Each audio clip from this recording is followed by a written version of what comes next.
नमस्कार बच्चों, सिद्धार्थ शिक्षा सदन सोयत्रोड़ द्वारा संचालित ऑनलाइन क्लास में आप सबका स्वागत है। मैं आपका संस्कृत का टीचर गोविंद चौहान हूँ। हम लोगों ने हमारा तीसरा पार्ट स्वावलंबनम जो है उसका अध्ययन किया था। आज हम उसके प्रश्नोत्तर करेंगे। तो देखिए, सबसे पहला जो आपका प्रश्न है उसमें लिखा हुआ है उच्चारणम कुरुत, यानी इनका उच्चारण करना है। यहाँ पर आपको 20 जो है 20 क्या सही, यहाँ पर कुछ संख्या शब्द दे रखे आपको, उनका आपको उच्चारण करना है। ठीक है, मुझे लगा शायद लाइन से गिनती होगी, लेकिन लाइन से गिनती नहीं है, संख्या शब्द दे रखे हैं, वो आपको देखने हैं। तो सबसे पहले है विंशति। विंशति का अर्थ है 20। फिर है त्रिंशत। त्रिंशत का अर्थ होता है 30। फिर है चत्वारिंशत, इसका अर्थ होता है 40। फिर द्वाविंशति, इसका अर्थ है 22। द्वात्रिंशत, इसका अर्थ होता है 32। द्विचत्वारिशत, इसका अर्थ होता है 42।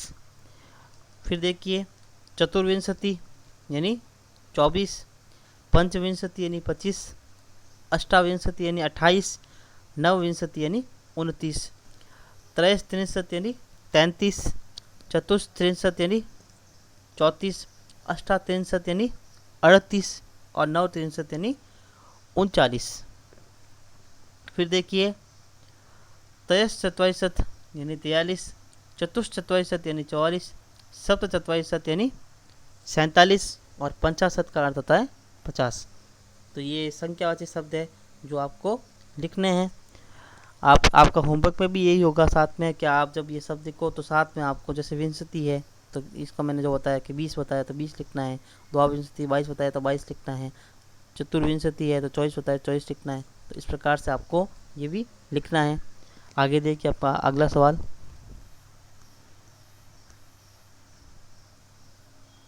अधोलिखिता नाम प्रश्न नाम उत्तरानी लिखत, निम्न नीचे लिखे हुए प्रश्नों के उत्तर लिखिए। तो आपको इसके पूरे उत्तर लिखने हैं। मैंने जो प्रश्नवाची शब्द है उसके नीचे अंडरलाइन कर दिया, तो आप उसको पूरा उत्तर लिखेंगे उसका। देखिए पहला प्रश्न है कस्य भवने सर्व विधानी सुख साधनानि आसन। किसके घर पर सभी प्रकार के सुख साधन थे। तो हमने दो दोस्तों की कहानी पढ़ी थी, एक था श्रीकंठ, दूसरा कृष्णमूर्ति। तो श्रीकंठ था, उसका परिवार बहुत ही बड़ा परिवार था, अच्छा परिवार था और उनके पास पैसों की कोई कमी नहीं थी। तो उनके घर पे सर्व विधानी सुख साधनानि आसन, यानी उनके घर पे थी सभी प्रकार के सुख साधन। तो कस्य की जगह हम लिख देंगे श्रीकंठस्य। तो लिखेंगे श्रीकंठस्य भवने सर्व विधानी सुख साधनानि आसन। फिर दूसरा है, यहाँ मैं अंडरलाइन किया मैंने कस्य के नीचे, ये प्रश्नवाचक शब्द है। कस्य गृहे को अपि भृत्य नास्ति। किसके घर पर कोई भी नौकर नहीं था। तो किसके घर पर नहीं था? कृष्णमूर्ति के घर पे, क्योंकि कृष्णमूर्ति इकारांत शब्द है। कृष्णमूर्ति में देखिए मूर्ति, तो ती के अंदर ई की मात्रा आ रही, इकारांत शब्द है, इसलिए इसका शब्दरूप अलग तरह से चलता है। तो इसकी षष्ठी विभक्ति जो होगी एक वचन, वो होगा कृष्ण मूर्ते है। कृष्ण मूर्ते है, तो आप लिखेंगे कृष्ण मूर्ते है गृहे को अपि भृत्य नास्ति। तो इस प्रकार से इसका उत्तर लिखोगे। फिर देखिए तीसरा प्रश्न, श्रीकंठस्य आतिथ्यम के अकुर्वन्। श्रीकंठ का आतिथ्य किसने किया था। श्रीकंठ जब कृष्णमूर्ति के घर पे गया था तो उसका आतिथ्य सत्कार किसने किया था। तो कृष्णमूर्ति और उसके माता पिता ने। तो यहाँ मैंने उत्तर लिखा इसका, कृष्णमूर्ति ही तस्य पितरौ च। यहाँ पितरौ लिखा हुआ है ना, पितरौ जो शब्द है इसका अगर हम समास वगैरह करें, इसके अंदर एक समास है, तो माता च पिता च होगा। क्या होगा? माता च पिता च। पितरौ में आप ये मत समझना कि पिता के बारे में लिखा हो सिर्फ ओनली। पितरौ में द्विवचन शब्द है, और द्विवचन शब्द होता है तो यहाँ पर द्विवचन है तो दो पिता तो होते नहीं हैं। तो यहाँ पर एक द्वंद्व समास है जिसको बोलते हैं एक शेष द्वंद्व। आप 7वीं क्लास में हो, आपको समझना चाहिए इस चीज़ को। समास जो है उसमें एक शेष द्वंद्व नाम का एक समास होता है, जिसमें ऐसे शब्द जिनको हमेशा साथ में बोला जाता है, तो उनमें से किसी एक शब्द को लेकर उसके अंदर द्विवचन लगा दिया जाता है, तो फिर बाद में उनको दोनों शब्द बोल सकते हैं हम, जैसे भाई बहन, माता पिता, इस प्रकार से। तो यहाँ माता पिता शब्द है ना, उस पर मैंने द्विवचन लगा दिया किसी एक शब्द में, तो पितरों में लगा दिया, जिसका अर्थ है माता और पिता। तो कृष्णमूर्ति और उनके माता पिता ने उनका आतिथ्य किया था। तो के की जगह आप लिखेंगे कृष्ण मूर्ति तस्य पितरौ च अकुर्वन्। फिर अगला प्रश्न है सर्वदा कुत्र सुखम, हमेशा सुख कहाँ पर है? तो लिखा हुआ है स्वावलंबने, एक ही मात्रा है न के ऊपर, स्वावलंबने। तो आप लिखोगे सर्वदा स्वावलंबने सुखम, यानी हमेशा स्वावलंबन में ही सुख है। फिर देखिए अंग श्रीकंठः कृष्णमूर्तेः गृहं कदा आगच्छन्त, श्रीकंठ जो है वो कृष्ण मूर्ति के घर पे कब गए थे? तो वहाँ पे समय लिखा हुआ था प्रातः 9 वादने, यानी सुबह 9 बजे जो है वह उसके घर पे गए थे, तो प्रातः 9 वादने। फिर देखिए च प्रश्न कृष्ण मूर्तेः कति कर्म करा संति। अब वैसे तो कृष्ण मूर्ति के घर पे कोई भी नौकर नहीं था, लेकिन कृष्ण मूर्ति ने कहा था कि मेरे 8 नौकर हैं, और उसने बताया था कि मेरे दोनों कान, दोनों आँखें, ठीक है, मेरे हाथ और मेरे पैर, तो ये मेरे जो है वो 8 नौकर है। तो इसलिए हम लिखेंगे अष्ट, यानी कृष्ण मूर्ति के 8 नौकर थे। अगला देखते हैं, अगला सवाल चित्राणि गणित्वा तदद्ध संख्यावाचक शब्दम लिखत, चित्रों को गिनकर जो है वह संख्यावाचक शब्द लिखने हैं। तो देखिए आपका जो पहला चित्र है उसमें देखिए आपको 1 2 3 4 5 6, तो 6 12 और 18, तो टोटल 18 चीज़ें हैं। तो 18 को संस्कृत में बोलते हैं अष्टादश। फिर देखिए दूसरा सवाल, उसमें देखिए आप 1 2 3 4 5 6 7, 7 14 और 21, तो देखिए कि हम एक विंशति, 21 को क्या कहते हैं? एक विंशति। आगे देखिए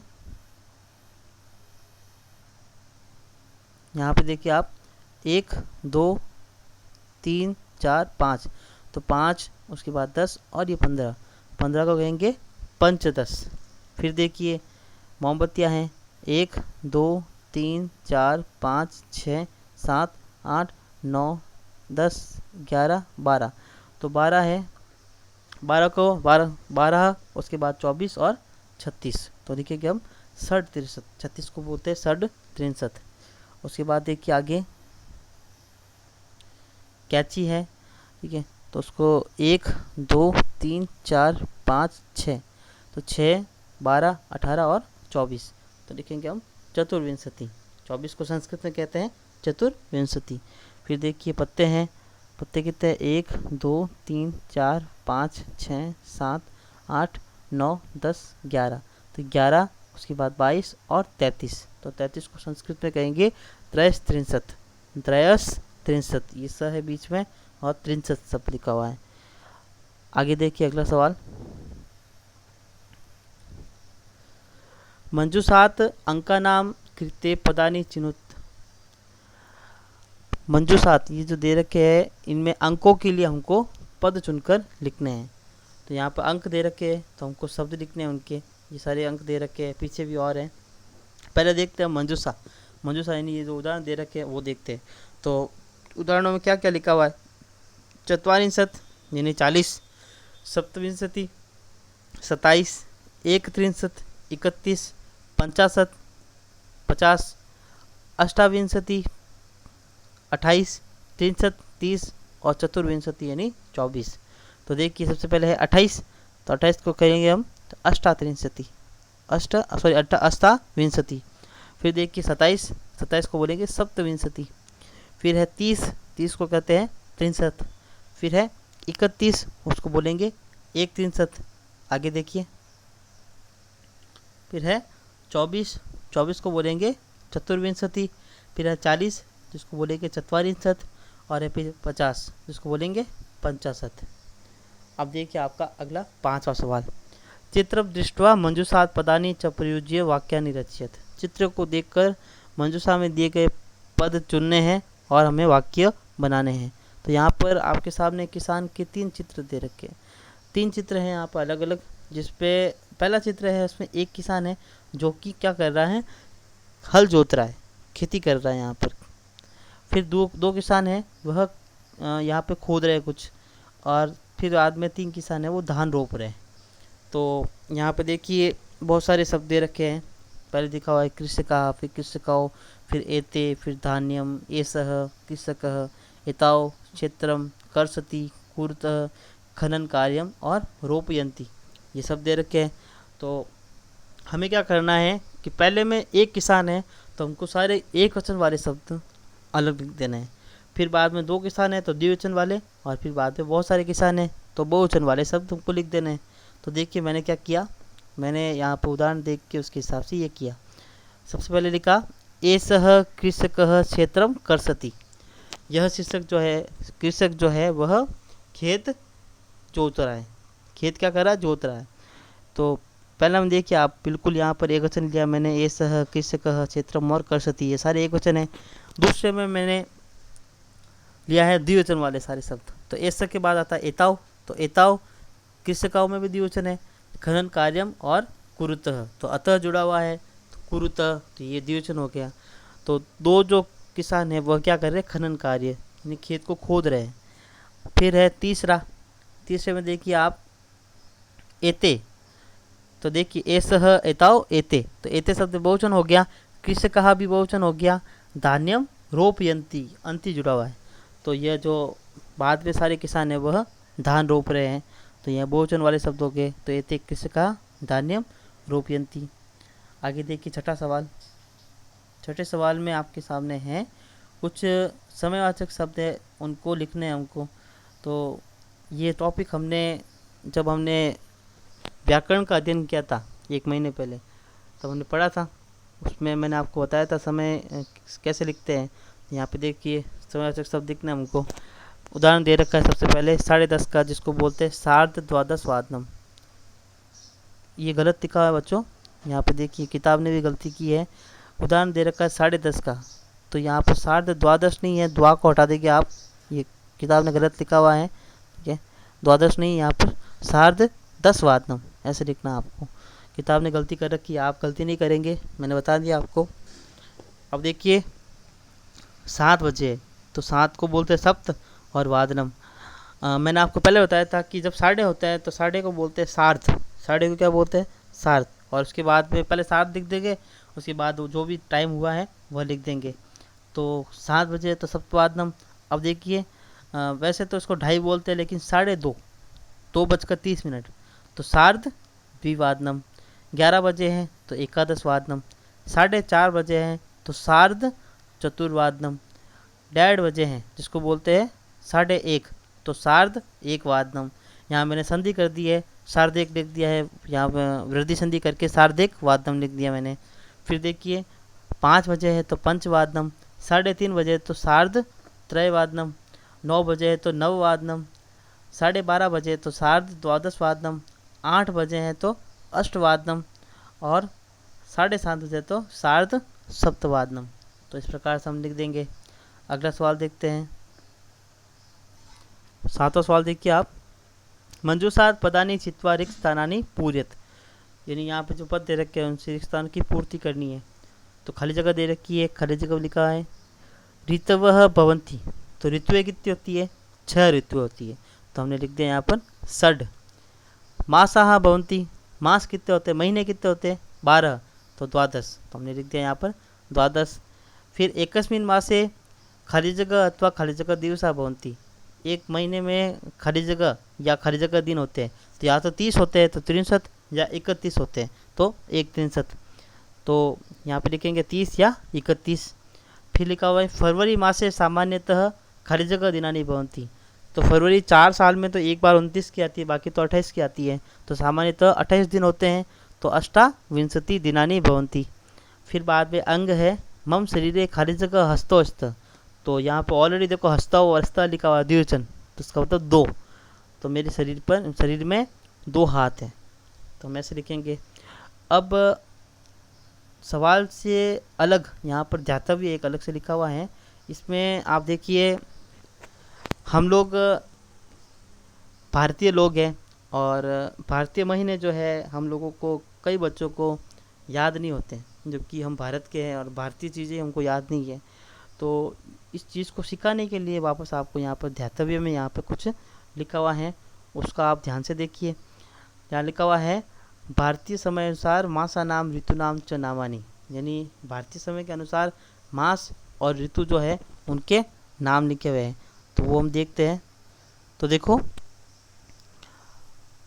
सबसे पहले है चैत्र और वैशाख। ये पहले तो हम भारतीय महीने देख लेते हैं। भारतीय महीने देखिए चैत्र, वैशाख, ज्येष्ठ, फिर आषाढ़, श्रावण, भाद्रपद, आश्विन, कार्तिक, मार्गशीर्ष, पौष, माघ और फाल्गुन। तो ये है। अब देखिए यहाँ पर बताया गया है कि ऋतुएं किस मास के अंदर कौन सी ऋतु होती है। 6 ऋतुओं का नाम बताया था ना, अभी आया था कि 6 ऋतु होती है। तो 6 ऋतुएं कौन सी होती है और मतलब कब कब आती है। तो चैत्र और वैशाख जो महीना होता है उसमें वसंत ऋतु आती है। और आपको पता है वसंत पंचमी भी हम मनाते हैं चैत्र महीने के अंदर, ठीक है। तो वसंत ऋतु हो गई चैत्र और वैशाख मास में। इस वक्त लगभग गर्मी भी नहीं होती ज़्यादा और ज़्यादा सर्दी भी नहीं होती है। वसंत ऋतु काफ़ी, और ये सबसे इसको ऋतुओं का राजा कहा जाता है। मतलब वसंत ऋतु ऋतुओं का राजा कहा जाता है इसको।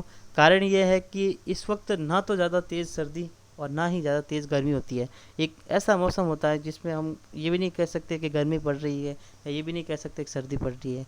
ऐसा अच्छा मौसम होता है और धीरे धीरे हवाएं चलती है, तो काफ़ी मतलब अच्छा मौसम होता है ये।